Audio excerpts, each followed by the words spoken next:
अस्सलामुअलैकुम गाइस, कैसे हैं आप लोग। तो आज इतने लंबे अरसे बाद आज फिर इसका नंबर आ गया है। और जो इन साहब को नहीं जानते उनको बता दूं, ये शख्स बड़ी ही महान हस्ती है।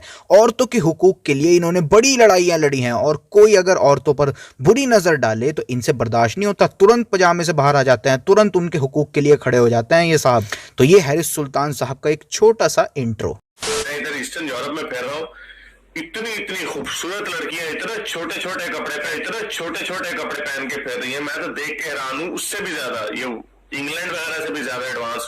कोई बात नहीं, दिल के अरमान निकल आते हैं कभी कभी। तो ये है इस भेड़िए का असली रूप। बाहर से ड्रामे जी हम तो औरतों के हुकूक के लिए लड़ते हैं। अच्छा, मजे की बात ये है कि ये हराम खोर दूसरों को दर्ज देता है कि ऐसे किसी को देखकर आउट ऑफ कंट्रोल ना हो जाया करें यार, ये और वो। भगवान के लिए, खुदा के लिए, ये नीचे जो ठरकी मैसेजेस होते हैं करना छोड़ दो यार। इंग्लिश चैनल के नीचे ठरकी मैसेजेस किए होते हैं यार। थोड़ी शर्मिंदगी, एम्बैरेसमेंट होती है। इतनी ठरक मत झाड़ा करो। आए हाय हाय हाय आए हाय हाय हाय। खुद की नजर छोटे छोटे कपड़ों पर होती है और दूसरों को दर्ज देता है। खूबसूरत लड़कियां इतने छोटे छोटे कपड़े पहन के फिर रही हैं। आए हाय हाय हाय।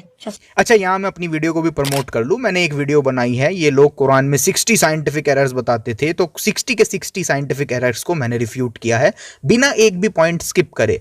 इस वीडियो में इनके तमाम एतराज़ात का जवाब मिल जाएगा, जैसे फ्लैट अर्थ के बारे में, sperm between backbones and ribs के बारे में, फ्लैश आफ्टर बोन्स, इन सब सो कॉल्ड साइंटिफिक एरर्स का सबका आंसर इस वीडियो में मिल जाएगा। तो इस वीडियो की लिंक डिस्क्रिप्शन में एंड आई बटन में मिल जाएगी, वहां से आप देख सकते हैं। अच्छा जी, तो इसकी डिबेट हुई कैसर राजा साहब के साथ। तो इसने दाएं दाएं एक के बाद एक हदीसें फेंकना शुरू कर दी। इस टेक्निक को हम पेपर स्प्रे टेक्निक कहते हैं कि सामने वाले को इतना ओवरलोड कर दो कि वो रिस्पॉन्स ही ना दे पाए, ताकि बाद में आप अपनी विक्ट्री क्लेम कर सको कि देखो सामने वाले ने मेरे फला पॉइंट का जवाब नहीं दिया।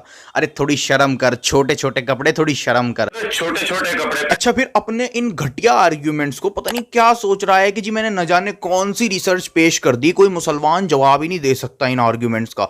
इडियट। खैर, तो पहले तो मैं सोच रहा था कि इसने जो जो हदीस इस डिबेट में दिखाई है उसका फुल डिटेल रिप्लाई दूं, लेकिन फिर राजा साहब की ये वीडियो आ गई तो मैंने वो प्लान ड्रॉप कर दिया। मैंने सोचा फिर कभी देखेंगे। अभी लोगों के पास काफ़ी इन्फॉर्मेशन आ गई है इस वीडियो की वजह से प्रोसेस करने के लिए, लेकिन इस छोटे छोटे कपड़े से मज़े तो हम लेंगे, इसके छोटे छोटे कपड़े तो हम फाड़ेंगे। तो सुने ज़रा। मरवी इसने ज़ईफ हदीस कोट किया, मैंने एक ज़ईफ हदीस ने कोट की, मेरा चैलेंज है इसको। मरवी इसने ज़ईफ हदीस कोट किया, मैंने एक ज़ईफ हदीस ने कोट की, मेरा चैलेंज है इसको। आए हाय हाय हाय आए हाय हाय हाय। चैलेंज दे रहा है कि मैंने डिबेट में एक ज़ईफ हदीस कोट नहीं करी। सदके जाऊं तेरे इस कॉन्फिडेंस पर। चल मैं दिखाता हूं तुझको तेरी हैसियत। क्लिप। इनका क्या रवैया था। ये एक सुनन इब्न माजा की सही हदीस है, हसन हदीस है 1986, और बाकी हदीसें भी हैं जो सही हैं। इसमें एक सहाबी बताता है कि वो रसूल अल्लाह के पास गया, हज़रत उमर के पास गया, रात को उठ गया, उसने देखी आवाज़ें सुनी, तो उसने देखा हज़रत उमर जो हैं, हज़रत उमर जो इनका सहाबा इकराम में बड़ा जलीलुल कदर रुतबा है, वो अपनी बीवी की पिटाई कर रहे थे। अशात ने पूछा ये आप क्या कर रहे हैं। जैसे लोग बीच बचाव करते हैं, अच्छी बात है, बीच बचाव कराना चाहिए। तो उसने कहा, हज़रत उमर ने बजाय इसके कि रुक जाते, उन्होंने उसको कहा कि मैंने रसूल अल्लाह से सुना है कि अगर कोई खावंद अपनी बीवी को पीट रहा हो तो बीच में नहीं आना। अब इसने सुनन इब्ने माजा 1986 नंबर हदीस दिखाई, जिसमें था कि उमर रजी अल्लाह ताला अन्हु ने अपनी वाइफ को मारा और कहा कि मैंने रसूलुल्लाह सल्लल्लाहु अलैहि वसल्लम से सुना है कि एक मर्द से कभी मत पूछो कि वो अपनी वाइफ को क्यों मारता है। अब ये हदीस एक ज़ईफ हदीस है। इस हदीस में एक नैरेटर हैं अब्दुल रहमान अल मुसली। ये एक अननोन शख्स है, वी डोंट नो कि ये कौन थे, इस वजह से ये हदीस ज़ईफ है। लेकिन फिर sunnah.com ने इसको क्यों हसन कहा हुआ है? वेल, इसकी वजह यह है कि sunnah.com कोई ऐसी वेबसाइट नहीं है जिस पर आप आंखें बंद करके भरोसा करो। इस वेबसाइट में सैकड़ों मिस्टेक्स हैं। चलो मैं आपको शेख अलबानी की तहकीक दिखा देता हूँ। उन्होंने इस हदीस को ज़ईफ कहा है। देखे सुनन अबी दाऊद 2147 नंबर हदीस में देखें, यही शख्स अब्दुल रहमान अल मुसली हैं जो इस वाली हदीस में है, सेम शख्स हैं। एंड शेख अलबानी ने भी इस हदीस को वीक कहा है, clear as daylight. Same शख्स को ज़ईफ कहा है शेख अलबानी ने भी।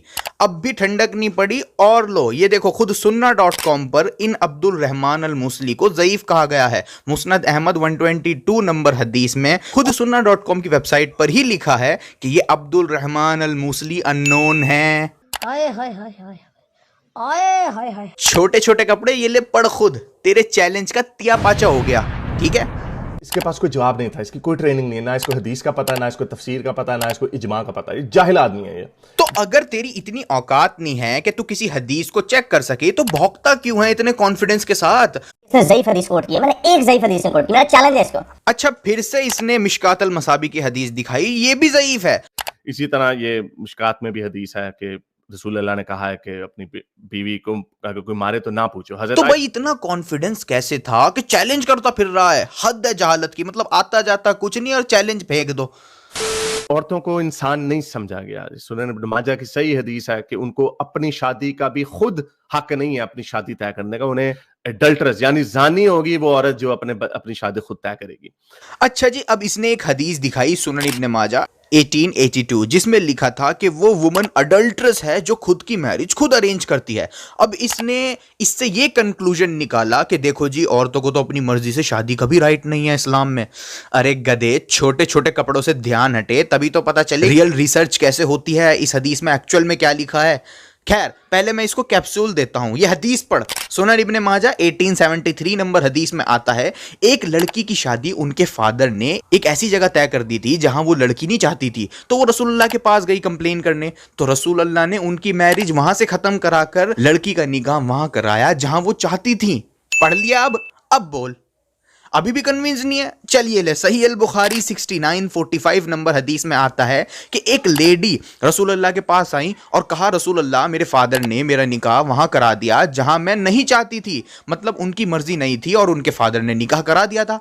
तो रसूलुल्लाह सल्लल्लाहु अलैहि वसल्लम ने तुरंत मैरिज को इनवैलिड डिक्लेयर कर दिया और कहा कोई शादी हुई ही नहीं। तो ऐसा निकाह ही वैलिड नहीं है जिसमें वुमन की मर्जी ना हो, वो निकाह माना ही नहीं जाता इस्लाम में। तो तेरे से किसने कहा कि लड़की अपनी मर्जी से शादी नहीं कर सकती है, जबकि ऐसा निकाह ही वैलिड नहीं होता इस्लाम में जिसमें औरत की मर्जी ना हो।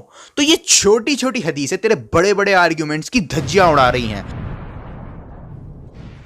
इतने छोटे छोटे कपड़े पहन के फिर रही है। तो इस हदीस से पता चलता है कि गार्जियंस का कंसेंट भी जरूरी है, लेकिन अदर रिपोर्ट्स इस बात को साफ कर देती हैं कि मेन कंसेंट हमेशा लड़की का ही माना जाएगा। ठीक है, अच्छा, अब यहां मैं इस वीडियो का एंड कर देता हूं। मुझे बस इसके कॉन्फिडेंस की धज्जियां उड़ानी थी और ज़ईफ हदीस कोट की है, मैंने एक ज़ईफ हदीस से कोट की, मेरा चैलेंज है इसको, और वो मैंने कर दिया। अगर ये शख्स मेरी इस वीडियो का रिस्पांस देता है तब मैं इसको तबीयत से इसकी हैसियत दिखाऊंगा इस ग्राउंड में। तो बेचारा अब ये क्या कहेगा, छोटे छोटे कपड़ों के सिवा है क्या इसके पास कहने को अब। लेकिन फिर भी हैरिस, मैं तेरे रिस्पॉन्स का इंतजार करूंगा क्योंकि ये तो सिर्फ एक ट्रेलर था। अब अगर तू मुझे रिस्पॉन्स देता है तब उसके बाद मैं तुझको दिखाऊंगा कि तूने कितनी बड़ी बड़ी बोंगियां मारी हैं और तू कितना घटिया शख्स है। तो हम इंतजार करेंगे आपके रिस्पॉन्स का। मैं इधर ईस्टर्न यूरोप में फिर रहा हूँ, इतनी इतनी खूबसूरत लड़कियां, इतना छोटे छोटे इतना छोटे छोटे इतना छोटे छोटे इतना छोटे छोटे इतना छोटे छोटे इतना छोटे छोटे इतना छोटे छोटे कपड़े पहन के फिर रही है। मैं तो देख के हैरान हूँ, उससे भी ज्यादा, ये इंग्लैंड वगैरह से भी ज्यादा एडवांस